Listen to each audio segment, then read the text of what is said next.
I had a 2% chance to live with the ventilator. I had 0% chance without it. My lungs were completely full and pretty much stopped at that point.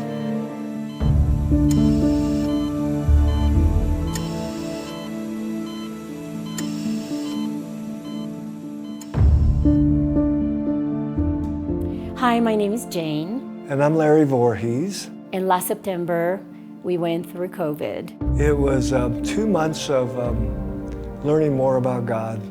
Well, before Labor Day in 2021, Larry and I were not feeling so well.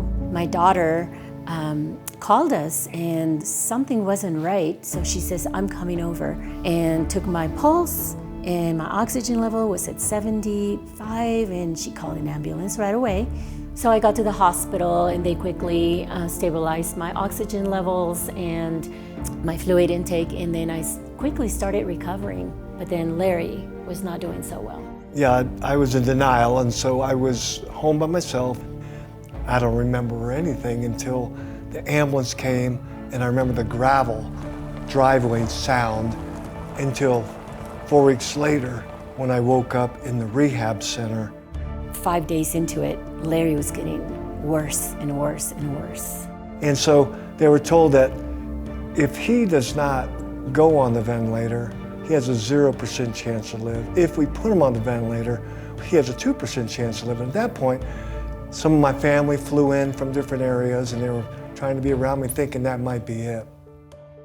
The doctors did the ventilator, and then after the ventilator, then all the challenges, small and big, started happening. You know, your heart failure, your kidney failure, edema, your blood pressure, everything was just going down. Downhill really quick. Yeah, and so at that point, what I was remembering is, because I was tied down a lot of times so I wouldn't reach the tubes, I've dreamt that I was in a bow of a boat, and the water was coming up in the bow, and I was tied down. It was real dim, and I kept saying, what did I do wrong? Why can't I get out of here? And it was so painful. The water was rising, and the water came up to just so that my nose and my mouth was sticking out of the water, and I couldn't move. And I was saying, and I knew then I was going to die. I knew that was it. I knew the water was going to come up, I was going to die. And I said, dear God, I don't want to die. Dear God, save me.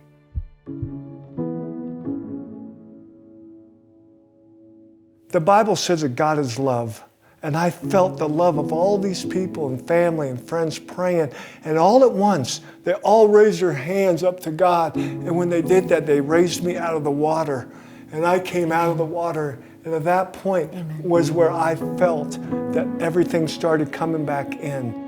Along the way, there were so many things that happened, from the ventilator to the heart failure to the kidney failure, and of course the dialysis and the blood pressure and all the infections, just so many things that were going wrong. And so there's no reason why the medical professionals wouldn't say, I'm sorry, but don't guarantee you anything. But I'm telling you, when my friends would ask me about how he was doing, I said, you know what? Larry's gonna be a walking miracle, because God is a God of miracles, and he's gonna get him through this, and he's gonna make it work. We don't know how he's gonna do it, but he's gonna do it, because he can do way more than we could ever ask or hope for. Yeah, we're sitting here recounting the many miracles that we experience through God. And the first one, of course, was getting to the hospital, because without going there, we'd be dead. Yeah, and the other one was my dialysis. I was on it, told I'd have a liver transplant, totally healed today. And I was laying there just ready to die. And God just lifted me up out of the water with the prayers of my friends. The battle belongs to God, and he fought every single step of the way.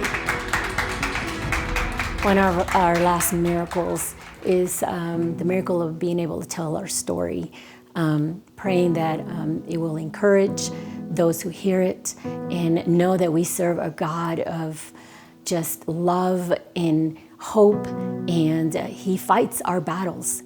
God is a God of miracles, and we're living examples of that.